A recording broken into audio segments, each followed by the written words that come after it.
Hola chicos, bienvenidos a preparalaselectividad.com. Continuamos en esta ocasión con problemas de genética.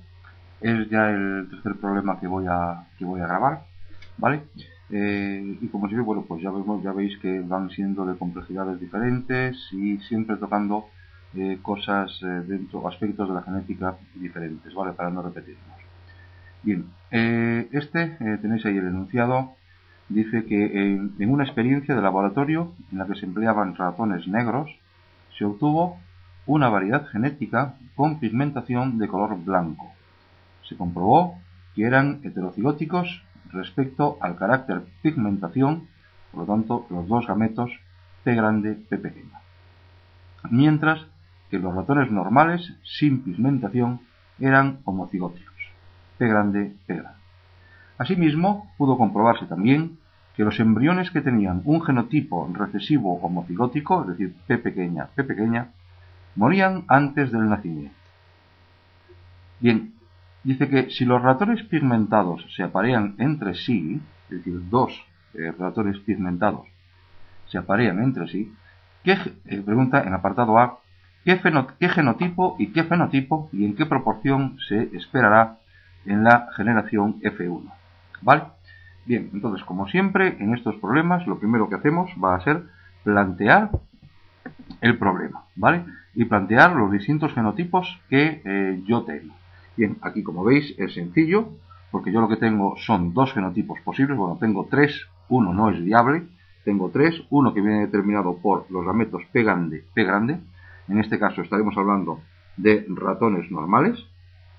Estaremos después con el otro genotipo, que es el P grande, P pequeña, que estaríamos hablando de ratones pigmentados. Y estaríamos hablando del homocigótico recesivo, que sería P pequeña, P pequeña. En este caso no es viable, muere antes del nacimiento. ¿De acuerdo?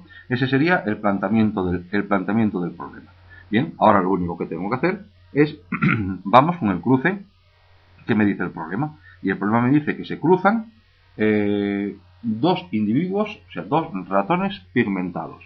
Bien, si se cruzan dos individuos pigmentados, como veis ahí, la generación parenteral tiene que ser P grande, P pequeña, cruce con P grande, P pequeña, porque es la única posibilidad. Porque si fuese P grande, P grande, serían no pigmentados, y si fuese P pequeña, P pequeña, serían no viables, ¿vale? Esos no se pueden cruzar. Bueno, entonces, una vez que tengo ya el cruce, ¿de acuerdo? Lo que tengo que ver ahora es calcular la F sub 1, ¿de acuerdo? Bien, ahí tenéis calculada la F sub 1 de dos maneras, ¿vale? Cogéis la que tenéis más fácil. Lo que tenemos que hacer para calcular la F1 es ver todas las posibles combinaciones que se pueden establecer entre los gametos de la generación parenteral, ¿vale? De modo directo, veis ahí a continuación de la F1 que va a haber un P grande, un P grande, P pequeña y P pequeña, P pequeña. Esos son los distintos genotipos que vamos a tener. Ahora, para ver en qué proporción, bueno, pues es fácil. Es decir, lo único que tenéis que hacer es hacer como este diagrama, o bien hacerlo mucho más fácil viéndolo así directamente a través de la generación parenteral, pero dividís los dos gametos, tanto del macho como de la hembra, ¿vale? En el caso del macho, pues aquí son los dos iguales. Estaríamos hablando del gameto P grande y del gameto P pequeña, como veis en esa tabla, y lo mismo va a ocurrir para el caso de la hembra, ¿no? En este caso P grande, P pequeña. Se van a juntar, ¿de acuerdo? Y lo que voy a obtener va a ser P grande, voy a obtener P pequeña, y voy a obtener 2 de P grande, P pequeña. Por lo tanto, el heterocigoto, es decir, P grande, P pequeña, que se corresponden con los pigmentados, se encontrarán en un 50%, ¿vale? Mientras que el genotipo P grande, que se corresponde con los no pigmentados, se corresponderá a un 25%, y el otro 25% será el genotipo P pequeña, ¿vale? Bien, ahí lo tenéis entonces.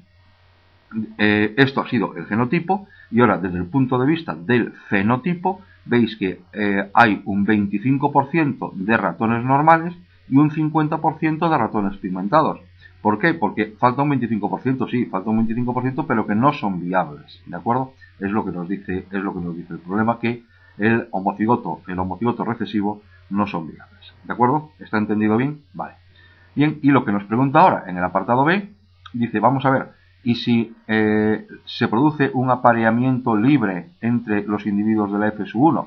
Bien, entonces lo que tenemos que recordar son qué individuos tengo en la F1. En la F1, como acabamos de ver, tengo P grande y P grande, P pequeña. No tengo en cuenta para nada el P pequeña, el homocigoto recesivo, por lo que os acabo de decir, porque no son viables, ¿no? Entonces, ¿qué cruces se pueden establecer?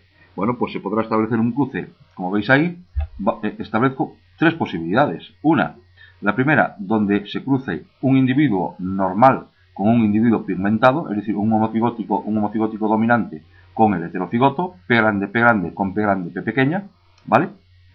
Entonces, al hacer este cruce, ¿a qué conclusión llegamos? Llegamos a que el 50% de la descendencia es normal y el otro 50% de la descendencia es pigmentada. Para llegar a esta conclusión, lo que tenéis que hacer de nuevo es